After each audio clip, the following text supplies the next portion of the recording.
kita harus apa namanya melawan itu. Nggak boleh menggunakan istilah ekonomi syariah. Gunakan istilah ekonomi Pancasila, titik. Ekonomi Pancasila, betul, nggak boleh ekonomi syariah itu ya. Kalau itu ekonomi syariah sudah didengungkan oleh, sebentar ya, kemarin yang ngomong kita ini akan menerapkan Indonesia menekan ekonomi syariah. Sebentar, kemarin siapa ya, pejabat siapa ya? Anies. Bukan. Ganjar kalau nggak salah ya. Ganjar akan menerapkan ekonomi syariah. Wapres juga. Kan ekonomi syariah ini loh. Sontoloyo kan itu. Nah, kan sudah bilang si Ganjar ini syariah, dia akan didikan syariah melalui ekonomi dulu. Ya. Sontoloyo ini nggak boleh ya, ekonomi Pancasila yang benar itu kita itu. Iya, setuju Pak. Terutama dengan koperasi Pak, itu koperasi itu kan memang idenya bagus ya. Tapi sekarang ekonominya harus syariah gitu Pak ya. Tapi nubuatannya Jokowi itu terjadi ya, rambut putih yang akan menjadi presiden ya. Nubuatannya Jokowi itu yang akan jadi presiden si rambut putih. Nah ini presiden ministernya Belanda kan.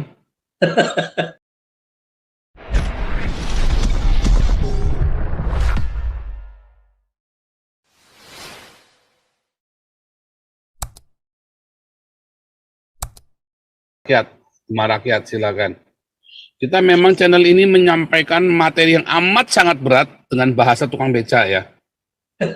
Materi kita itu berat sekali loh, coba bayangin ya. Anda yang kita pelajari di dalam YouTube ini, semua itu adalah materi doktoral saya loh. Ya, ini materi doktoral supaya kita sampaikan dengan bahasa tukang beca. Daratkan begitu rupa ya. Waduh. Kita ini kan ya dalam channel ini Pak, kita ingin yang pragmatis Pak. Dan pragmatis kita sekali. Bukan sistem yang kuliah yang kita menekankan semua itu akademis, fenomena dan polemik yang nggak perlu disampaikan. Ini straight to the point. Di mana yang kita tuntut ini adalah ketidakadilan yang berlaku bagi bangsa kita, memperlakukan hukum itu sepihak, itu udah jelas. Jadi untuk apa kita pada sana? Yang kita tentang seperti Mahfud MD mempelintirkan semua peraturan yang ada. Dia tidak berfungsi sebagaimana harapan daripada rakyat. Demikian juga dari presiden, demikian menteri luar negerinya. Apa yang perlu akademis di sini? Mereka menyelewengkan hukum yang ada, membuat keputusan baru dari menteri luar negeri yang baru-baru ini melarang untuk mengibarkan bendera ini. Ini karena apa? Framing terhadap yang mereka selalu label minoritas untuk jangan bergerak. Enggak boleh demikian. Kok seenaknya? Kita sudah dijamin dengan konstitusi yang ada. Ini adalah membuat peraturan bongkar pasang bengkel yang selalu saya sampaikan. Jadi seenak jidat. Seperti SKB 2 Menteri. Apakah itu perlu, Pak? Enggak perlu. FKUB. Dan justru ini menjadi bagian yang melemahkan daripada kelompok-kelompok yang selalu ketakutan, dengan roh ketakutan.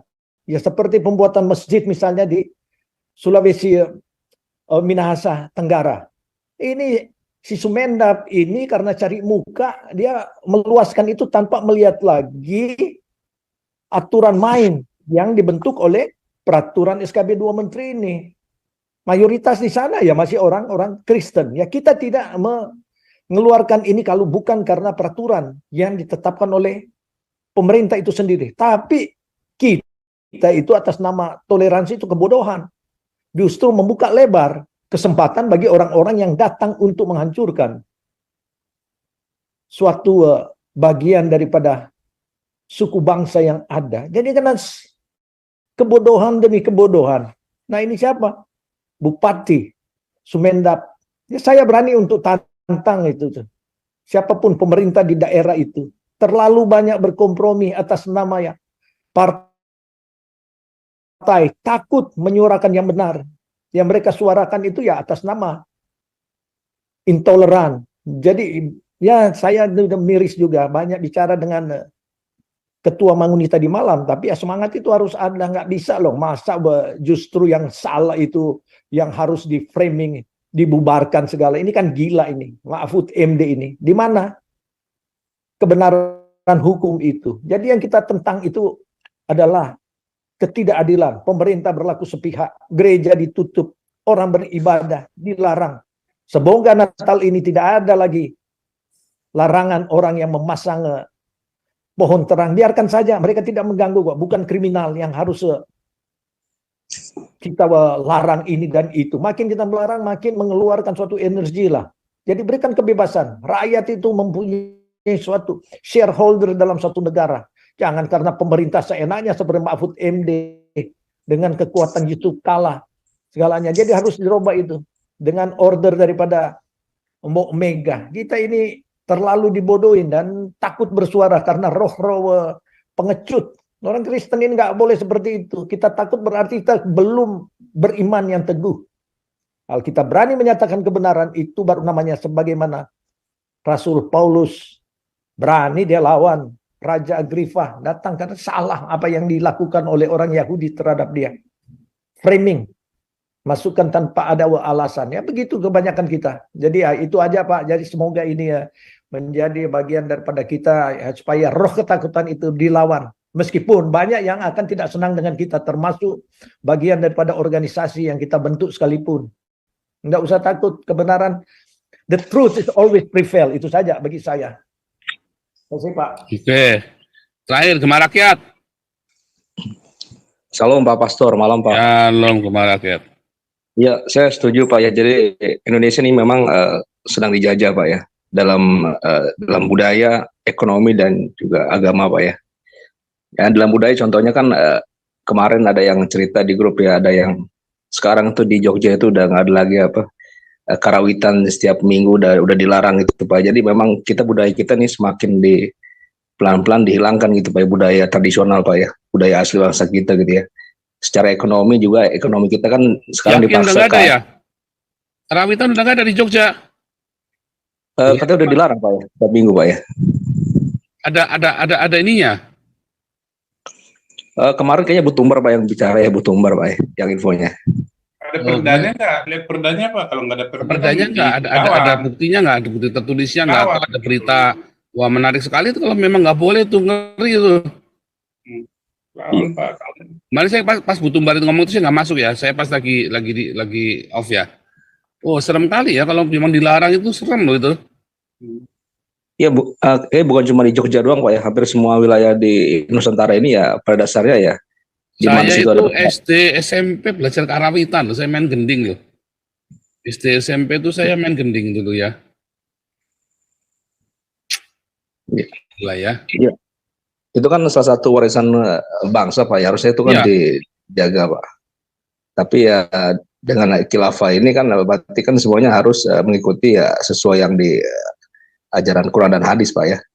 Dan juga ini Pak secara ekonomi Pak ya, kita kan sekarang dipaksa untuk ekonomi kita ekonomi syariah Pak ya. Ya walaupun tahu sendiri bank syariah kan sudah secara data tidak datang selalu merugi Pak ya. Dan juga kemarin ada kasus data nasabah itu dicuri oleh itu, berarti kan ini tidak efektif sebenarnya ekonomi syariah ini. Tapi memang dipaksakan dengan dana yang berapa triliun itu untuk supaya ekonomi syariah ini tetap berjalan gitu. Ini kan dipaksakan gitu ya. Dan juga di agama Pak, kita kan wajib di KTP itu ada agama Pak ya. Ya tahu sendirilah kalau kita di pemerintahan, kalau naik jabatan ya ditanya agamanya apa Pak, kalau naik jabatan Pak ya. Malah ditawarin pindah agama ya biar naik jabatan, nah, malah digituin Pak. Gimana ya? Iya Pak. Minta tolong itu bukti yang ekonomi syariah itu yang Bapak bilang tadi, kalau bisa di forward ke kita, karena itu menjadi perhatian utama kita juga ya. Jadi masalah besar itu ya. Kita harus melawan itu. Nggak boleh menggunakan istilah ekonomi syariah. Gunakan istilah ekonomi Pancasila, titik. Ekonomi Pancasila, betul, nggak boleh ekonomi syariah itu ya. Kalau itu ekonomi syariah sudah didengungkan oleh, sebentar ya, kemarin yang ngomong kita ini akan menerapkan Indonesia menekan ekonomi syariah. Sebentar, kemarin siapa ya, pejabat siapa ya? Anies. Bukan. Ganjar kalau nggak salah ya. Ganjar akan menerapkan ekonomi syariah. Wapres juga. Bukan. Ganjar orang nasionalis kok, saya sampai kaget kok. Karena kita bahas ini sedikit ya. Ganjar ekonomi syariah. Watman ya, Ganjar ekonomi syariah. Ini ya, Ganjar dan Anies ini ya. Ganjar komitmen kebangkitan ekonomi. Ganjar Pranowo tawarkan ekonomi syariah. Ini loh. Sontoloyo kan itu. Enggak kan sudah bilang si Ganjar ini syariah, dia akan didikan syariah melalui ekonomi dulu. Ya. Coba. Sontoloyo ini nggak boleh ya, ekonomi Pancasila yang benar itu kita itu. Iya setuju Pak, terutama dengan koperasi Pak, itu koperasi itu kan memang idenya bagus ya, tapi sekarang ekonominya harus syariah gitu Pak ya. Tapi nubuatannya Jokowi itu terjadi ya, rambut putih yang akan menjadi presiden ya. Nubuatannya Jokowi itu yang akan jadi presiden si rambut putih. Nah ini presiden ministernya Belanda kan, si rambut putih. Kalau yang di Indonesia presiden Pak, bukan Dan presiden. apa namanya, berkerut, dahinya berkerut. Ini kan presiden ministernya kasih rambut putih. Kalau di Indonesia sih rambut putih presiden. Enggak, presiden ministernya Belanda kan. Jokowi sedang bicara Belanda, bukan cerita Indonesia.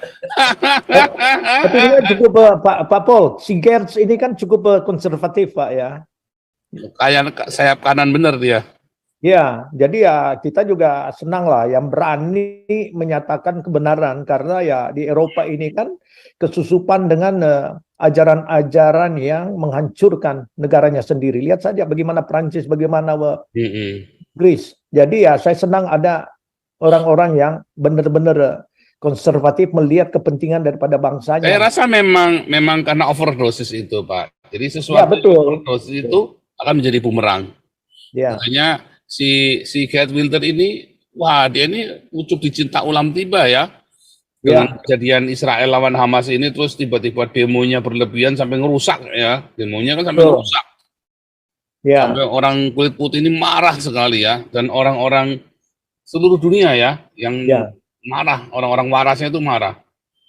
Makanya saya bilang Pak, justru dengan kejadian Oktober 7 ini merupakan blessing in disguise. Ya seperti Hillary memberikan juga statementnya. Merasa ya, benar kita kebobolan. Padahal Demokrat ya. Oh iya, for the sake of lucu kan? Lucu kan? Ini Demokrat. Iya betul, karena ya benci banget sama Donald Trump dia. Iya, jadi mereka juga terbuka lah. Jadi orang yang waras pasti melihat juga, ya sama lah dulu Pak Apol sendiri kan ya tidak senang juga dengan Donald Trump. Ya saya menyampaikan itu ya Pak Pol kelihatannya ini. Tapi kita melihat. Saya nggak suka sama Donald Trump. Saya dulu nggak suka. Iya, tapi gejala banyak seperti itu Pak. Dan orang Indonesia. Walaupun harus diakui Donald Trump benar, tetapi tetap yang namanya nggak suka kan orang nggak suka. Betul, tetapi betul. kita harus positif, harus objektif. Jangan nggak sukanya kita terus kita mata gelap kan, nggak boleh. Betul Pak, itulah kita memakai ya objektivitas kita. Jadi ya kita melihat bahwa ya kelemahan-kelemahan daripada politisi itu yang menghancurkan dunia. Misalnya Jimmy Carter tahun 79 kedutaan besar Amerika di Teheran itu dikuasai oleh kelompok jihadis. Karena apa? Melihat pemerintahnya lemah. Jimmy Carter mempopulerkan human rights pada waktu itu. Padahal human rights tidak bisa berlaku kepada negara-negara yang tidak mengenal human rights itu. Seperti sekarang komisi di United Nations yang menjadi ketua human rights itu Iran. Ini apa? Pemikiran manusia yang goblok sekalipun tidak mungkin melihat ini orang yang tidak menghargai human rights. Kok menjadi ketua di sana? Sehingga United Nations ini tidak ada kekuatan apapun. Sehingga negara-negara yang maju melihat, wah ini nggak perlu lagi lah ada United Nations karena esensi daripada pembentukannya ini tidak sesuai dengan apa yang ada sekarang. Lihat saja sekjennya tidak pernah mengkondem orang yang mengakibatkan perang Hamas dengan Israel. Justru yang dikondem ini Israel. Lihat dong rootnya atau akar daripada buah itu kan. Tapi ya karena selalu bias, sehingga ya sekarang orang juga terbuka melihat. Makanya saya bersyukur si Gertz ini. Tapi ya keluarganya tuh ada background Indonesia Pak ya. Jadi ibunya lahir di. Ya makanya dia paham benar dengan wataknya orang Islam. Ya, jadi tahu persis bagaimana gerakan-gerakan yang menghancurkan Eropa. Ya, terima kasih Pak. Jadi si Geert Wilders ini kulitnya rambutnya rambut bule, Tapi kalau ngelihat raut wajahnya, kalau begitu diganti, ganti hitam, ganti coklat, ya jadi orang Sunda. Dia mukanya ini muka orang Sunda, muka si Asep. Ya kan? Coba kalau dia bisa ngedit wajahnya Get Wither ini, rambutnya diganti hitam, ya kan? Terus kulitnya digelapin, ya jadi Asep dia. Ini Tasya Manalu kenapa nih? Terakhir bener ya Tasya Manalu nih, tadi belum selesai dia. Tasya Manalu. Dari Baduy, di si Patrick Baduy. Pak, tapi berarti itu belum fix ya, kalau misalkan nanti ada travel warning atau misalkan kita punya visa itu ditolak ya? Oh belum fix. Tapi kalau ke Israel sudah tahun kemarin, 2 tahun yang lalu ya, itu pokoknya bukan tahun kemarin, 2 tahun yang lalu itu kan memang nggak boleh kan. Indonesia sempat di ban, nggak boleh datang, sehingga pada mengeluhkan travel agent itu nggak bisa ke Israel. Terus yang travel agent di ban, terus satu lagi ke Eropa. Biasanya bisa, sekarang visa Schengen itu nggak ada yang dapat 5 tahun, 3 bulan paling lama. Malah rata-rata dari yang sudah kemarin saya tanya cuma 1 bulan. Ya, yang 5 tahun itu yang sudah perpanjangan lagi jadi 1 bulan. Yang dari Indonesia ya.